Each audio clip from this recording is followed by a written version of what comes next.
Today's a special day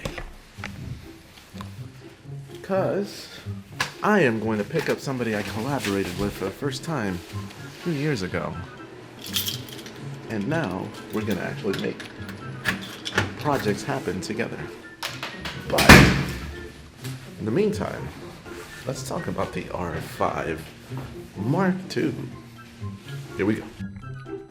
And now we're working together, got her lit up, and ready to go. Yeah, I lit. drank. Okay. Let's go.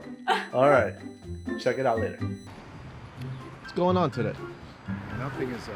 All right, so today we were gonna talk about a couple of things, but I'm with my cousin Magni and Magnus are here, and we're gonna talk about the R5 Mark II while we head to kind of get some stuff done for his birthday. See you later. I'm here with the R5 in the next room, and I'm recording an event, AK Raw, the whole time. Pretty hectic, but I wish I had an R5 Mark II. Let's talk about what that would be like. And after that whole intro and coming back to the studio, I'm going to talk about my thoughts on the potential R5 Mark II and why I absolutely think it will not have 8K RAW in this camera. If you're new to my channel, I like to talk about mirrorless cameras specifically for video. So consider subscribing and welcome. So the R5 Mark II, according to CanonRumors, has released a bunch of different specs. Now, one of the rumored specs for the R5 Mark II is the fact that it'll be over 60 megapixels.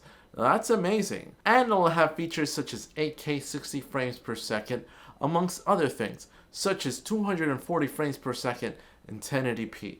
And one would think that it's also probably going to remove that record limit. All these features that we wanted in the original R5. But there's one thing that's not mentioned in that whole leak. Will the R5 Mark II be able to record 8K RAW? Will it be able to record RAW at all to begin with, especially with that 60 megapixel sensor? And I honestly believe that it will not. Potentially, I do think that externally it'll probably allow for some type of RAW recording, but internally you're not going to see the R5 Mark II record internal RAW. Now here's why. Now when it comes to RAW footage, what does that mean? What is RAW footage? Well, RAW footage off of a sensor that records video, you're getting a one-to-one readout on the amount of pixels that you're getting from the sensor without the camera needing to, of course, process that footage and then give you a certain look to it. You're just getting the raw footage. Now, the original Canon R5 gave you 8K RAW. Now, that 8K RAW used the full width of the sensor. And it's able to do that because the width of the sensor was 8K. And it didn't downsample, it didn't do anything to really play with that resolution. It just gave you 8K, and you got the raw footage, the sensor data, so that you can edit and tweak to your liking when working with it in post. Now, with the Atomos Ninja V+, you're able to use the R5 and not only get the full 8K, but also get kind of like a 5K readout in a APS-C crop. But what does that mean?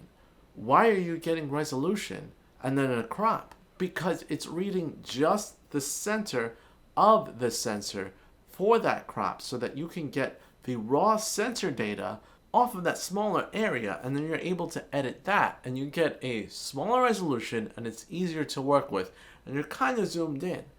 But from that perspective, again, it's what the sensor gives you. Now, if you're talking about raw data off the R5 Mark II, you've got a much higher resolution sensor there. You're talking about over 60 megapixels. Now, if you want 8K RAW, that's too much. And that sensor is not going to really give you sensor data that's 8K without cropping in a little bit. And that's what I mean. You're not going to really get 8K RAW without being able to crop into that sensor. So can the R5 Mark II potentially mean that you're going to get a higher resolution RAW video? Maybe, maybe not. Because all of that raw sensor data is a lot of data. And CF Express Type B cards are already almost pushed to the limit with 8K RAW on those cards. So unless there's a newer, better compression type on these files, it'll be a little bit difficult to get a higher resolution RAW file using the full width of the sensor on the R5 Mark II. So if they do offer you RAW footage, it will probably be cropped, or there might be some sort of compromise when using an Atomos Ninja V Plus externally, or a new Atomos recorder that would probably handle the larger resolution files of the Canon R5 Mark II. So we'll have to wait and see when it comes to that. But internally, I believe, based on the data, that you're not going to get 8K RAW on the R5 Mark II. You're just going to have to settle with the internal codecs, probably excellent downsampled footage into 8K on the R5 Mark II.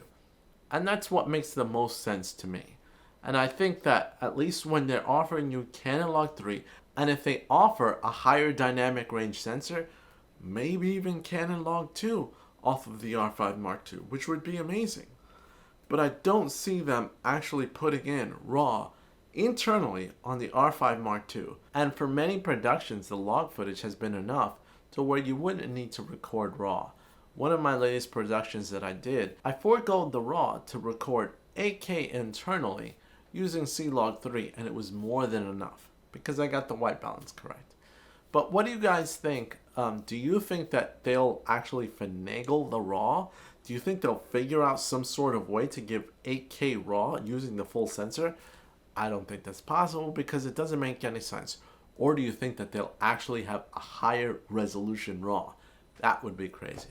Let me know what you guys think in the comments down below. And as always, you can make my day if you subscribe today. This is Magnus, and I'm out. See you guys later.